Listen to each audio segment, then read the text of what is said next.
Un jour, je ne trouvais plus d'argent. J'ai rentré dans cette salle. Et c'est là que Dieu m'a parlé à Livry. C'était 4 h du matin. J'ai cassé toute la salle. J'étais en manque. Vous savez ce que c'est le manque? Vous savez ce que c'est le manque de la drogue? C'est comme une grande maladie qu'on a mal dans les os, dans les ongles des pieds. On a mal dans les cheveux. C'est dur d'avoir mal dans les cheveux. Hein? Comme on a en manque de la cocaïne. C'est ça. Le dos en miettes. J'ai rentré dans la salle, j'ai tout cassé. J'ai pris 400 000 ce soir-là. Écoutez bien. J'ai acheté 400 000 de poudre. Avec les sous des offrandes. Vous dites que votre mari ne peut pas changer. Et puis je suis parti en danser à la boîte. Il n'y a pas de pisté parmi nous là. Je suis obligé de vous le dire. J'en ai dit, ah Léon, il est trop méchant, je ne veux pas se convertir. Et je suis parti de la boîte, et un gars, il m'a dit, j'étais de Chido avec lui. Tu sais mon oncle, il est enterré avec 1 kilo d'or. Et ça m'est venu dans la tête comme un... Vous voyez comme j'étais fou. Hein. C'est vrai que Kéké, il est venu sur la plage, j'ai brûlé tout le chapiteau. Tout le côté du chapiteau, je l'ai brûlé. Comme ma femme, je viens de coucher, là, je trouvais la Bible, écoutez-moi bien, dans les sacs à poubelle. À cacher la Bible. J'ai resté 7 ans sans les marrer. Toujours là, chrétienne. Elle disait toujours à mon frère, c'est pas en laissant un pot qu'il va être chrétien, hein. C'est en le gardant et en priant, et Akko sera un chrétien. C'est ça. C'est pas le divorce.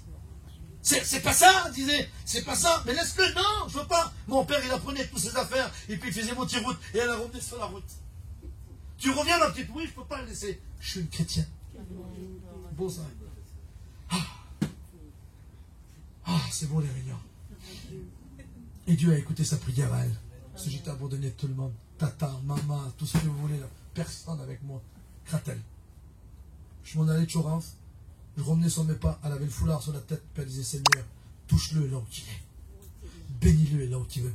Faut pas arrêter de prier. Faut pas arrêter de prier. Faut pas arrêter de prier.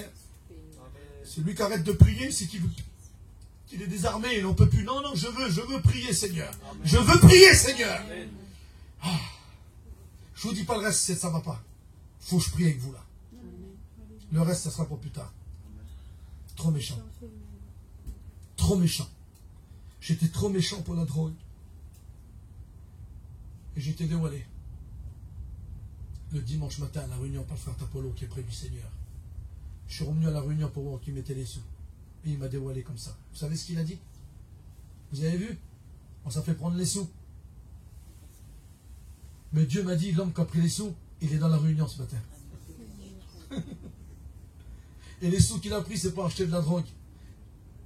Et Glanzo s'est levé, il a dit, Tapolo, il n'y a que le diable. Tu sais ce qu'il dit, Tapolo? Le diable, il est là ce matin. Je vais prier pour lui, ça va être un pasteur. Je vous dis devant Dieu. Et ce jour-là, dans la réunion, à Livry-Gargan, premier culte de ma vie, c'est là qu'il y a eu un boom dans ma vie. Qui c'est qui a dit? J'étais tout seul. C'était le Saint-Esprit qui avait dit. C'était le Seigneur, et le Seigneur, il a commencé à me travailler là. Et j'allais toujours, j'avais que la réunion à Livry-Gargan, le culte. Je dis, Seigneur, premier culte de ma vie, j'étais moi qui mettais les sous pour les reprendre. Et voilà ce qu'il dit, mon Dieu, qui c'est qui a dit?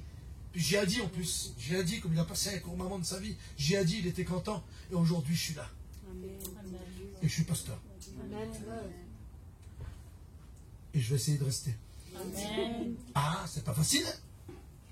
Pas facile de rester, hein? Pas facile de rester chrétien. C'est dur d'être un chrétien. Plus facile d'être païen que chrétien. C'est dur d'être un chrétien. Mais je vais essayer de rester. Vous l'avez compris?